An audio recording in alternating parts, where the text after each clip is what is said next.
আপনি কি ভারতকে সত্যিই অপছন্দ করেন? হাদি ভাইয়ের জন্য বিচার চান? আমিও আপনাদের দলেই ভাই। তাই এখনই সাবস্ক্রাইব করুন আমাদের চ্যানেল এবং পুরো ভিডিওতে আমাদের সাথে থাকার আহ্বান জানাচ্ছি। ভারত আমাদের কেমন বন্ধু? আসলেই কেমন বন্ধু? 1971 সাল থেকে এই পর্যন্ত তাদের সাথে আমাদের এমন কোনো চুক্তি স্বাক্ষর হয়নি যা আমাদের দেশের উন্নতি হয়। বরং তারা আমাদের থেকে অনেক কিছু নিয়েছে এবং নিচ্ছে, যা তাদের আরও উন্নতির দ্বারপ্রান্তে পৌঁছে দিচ্ছে। ইউটিউব মামা আমাকে লাথি মেরে বের করে না দেয়, এজন্য চুং লিং পং গালিও দিতে পারছি না, আমাকে ক্ষমা করবেন। যাই হোক, যে প্রসঙ্গে ছিলাম, ভারত মামা সম্প্রতি ভিসা বন্ধ করেছে কিছু অ্যাম্বাসিতে। কারণ দেখানো হচ্ছে তাদের নাকি নিরাপত্তা ঝুঁকি রয়েছে। আমাদের দেশের সরকার যতই তেল মাখামাখিতে অংশগ্রহণ করুক না কেন, বাংলাদেশের 90% মানুষ এখন ভারতকে পছন্দ করে না। ভারতের কিছু ভদ্র মহোদয়গণ মনে করেন বাংলাদেশের হিন্দু নির্যাতিত হয়।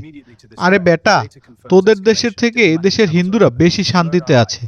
কারণ খুব সোজা। 1 নম্বর কারণ হলো তাদের কমিউনিটি। তাদের যে কমিউনিটি আছে সেটা তাদের জন্য একটি নির্ভরযোগ্য জায়গা। আর দ্বিতীয় হলো বাংলাদেশের মানুষের ভ্রাতৃত্ববোধ বেশি। মহাশয়দের দেশে মুসলমানদের উপর যে কঠোর দমন নিপীড়ন চলতেছে তা আমরা সুতায় সুতায় জানি। তবে আফসোস, আমাদের কণ্ঠ কেন জানি সেখান পর্যন্ত পৌঁছায় না। বেশি দূর আপনাকে যেতে হবে না। আপনি যদি ইতিহাস দেখেন, মাত্র 300 থেকে 400 বছর আগেও ভারত শাসন করত মুসলিমরা, কিন্তু তাদের শাসনামলে কখনো এত বেশি অন্যায় অত্যাচার দেখা যায়নি, যা বর্তমান সময়ে খুবই স্বাভাবিক। তবে সবাইকে খারাপ বলা যায় না, কারণ মানুষ খারাপ হতে পারে কিন্তু কোনো দেশ খারাপ নয়। ভারত না আমাদের বন্ধু আর না আমাদের শত্রু। তবে আমরা এতটুকু জানি, তারা আমাদের ভালো প্রতিবেশী নয়। একজন ভালো প্রতিবেশীর উদাহরণ হচ্ছে তারা অবশ্যই অন্য প্রতিবেশীর প্রতি খেয়াল রাখবে। তবে আমরা বিগত সময় থেকে দেখেছি ভারত সবসময় আমাদের কাছ থেকে কিছু না কিছু চায়, কিন্তু আমাদের কিছু দিতে চায় না। একটা সহজ জিনিস দেখেন, আপনি যদি ভৌগোলিক মানচিত্র খেয়াল করেন, দেখবেন চিকেন নেক এমন একটা জায়গা যেটা ভারতের জন্য সত্যিই অনেক দুর্বলজনক। বাংলাদেশ কখনো এই বিষয় নিয়ে মাথা ঘামায় না।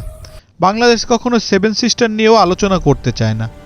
অথচ ভারতের সামান্য কিছু অংশ যেটা বাংলাদেশের মাঝখান দিয়ে বয়ে গেছে, ভারত যদি পারমিশন দেয়, বাংলাদেশ তাহলে নেপাল এবং ভুটানের সাথে খুব সহজেই ব্যবসা বাণিজ্য এবং যোগাযোগ স্থাপন করতে পারে। কিন্তু ভারত কখনোই তার পারমিশন দেয় না, যার ফলে আমাদেরকে হাজার হাজার কিলোমিটার ঘুরে তারপরে ভুটান এবং অন্যান্য দেশের সাথে বাণিজ্য করতে হয়।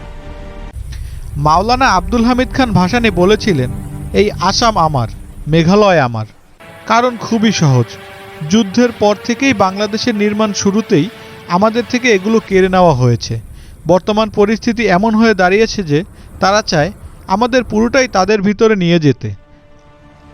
আমার তো মনে হয় কি জানেন, কবে যেন সকালবেলা উঠে বলা লাগে, বন্দে মাতারাম, ভারত সাহেব জিন্দাবাদ। যাই হোক, সম্প্রতি সময়ের ঘটনাগুলো আমাকে সত্যিই অনেক বেশি ব্যথিত করেছে। আমরা কখনোই চাই না ঝামেলা হোক। আমরা বিশ্বাস করি আমাদের মাতৃভূমি আমাদের কাছে জীবনের চাইতেও দামি, এবং এটাই হওয়া উচিত। বন্ধুরা, ভারত আমাদের শত্রু নয়, তবে তারা ভালো প্রতিবেশীও নয়। আমরা আমাদের মতন আমাদের মাতৃভূমিকে ভালোবাসবো এবং অন্য দেশের থেকে অবশ্যই আমাদের মাতৃভূমিকে আমরা সুরক্ষিত রাখব। আজকের ভিডিওটি এই পর্যন্তই। যদি ভিডিওটি ভালো লেগে থাকে অবশ্যই আমাদের রিকমেন্ড বাংলা চ্যানেলকে সাবস্ক্রাইব করুন। দেখা হচ্ছে পরবর্তী কোনো ভিডিওতে। ভালো থাকুন।